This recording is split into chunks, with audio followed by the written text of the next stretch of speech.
യഹൂദനും യവനനും ദാസനും സ്വതന്ത്രനും ഇവരെ എല്ലാവരെയും ഒരു ശരീരമാക്കിയത് ദൈവത്തിൻ്റെ പരിശുദ്ധാത്മാവാണ്.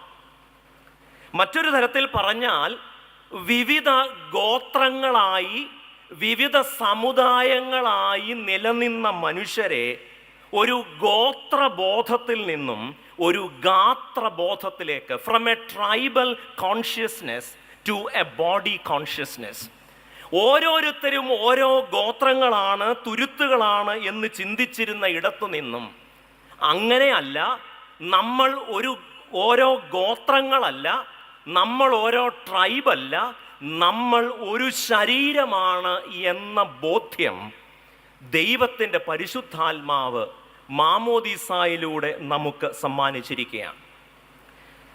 പലപ്പോഴും ഈ ഒരു ശരീരം എന്നത് ഒരു ഇന്ത്യൻ പാരമ്പര്യത്തിൽ വിവേചനത്തിന് വേണ്ടി ഉപയോഗിക്കുകയാണ് പതിവ്.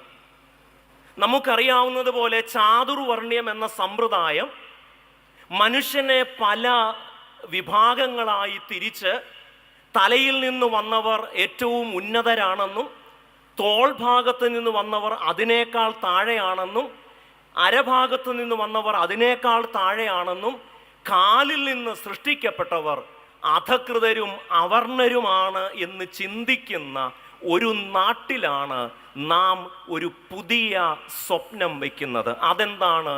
നമ്മൾ പല ഗാത്രങ്ങളല്ല, നമ്മൾ പല ഗോത്രങ്ങളല്ല, നമ്മൾ ഒരു ഗോത്രമാണ്. ഈ ബോധ്യം എന്ന് പറയുന്നത് മനുഷ്യൻ്റെ സാമാന്യ ബുദ്ധിയിൽ സ്വീകരിക്കാൻ പ്രയാസമാണ്. യേശുക്രിസ്തുവിൻ്റെ വംശാവലിയെക്കുറിച്ച് വിശുദ്ധ മത്തായി 1-ാം അധ്യായം 1 മുതൽ രേഖപ്പെടുത്തുമ്പോൾ യഹൂദൻ്റെ പരമ്പരാഗതമായ ബോധത്തെ യേശു വെല്ലുവിളിക്കുന്നു. വിശുദ്ധ മത്തായി അവിടെ 4 സ്ത്രീകളെയാണ് പരിചയപ്പെടുത്തുന്നത്.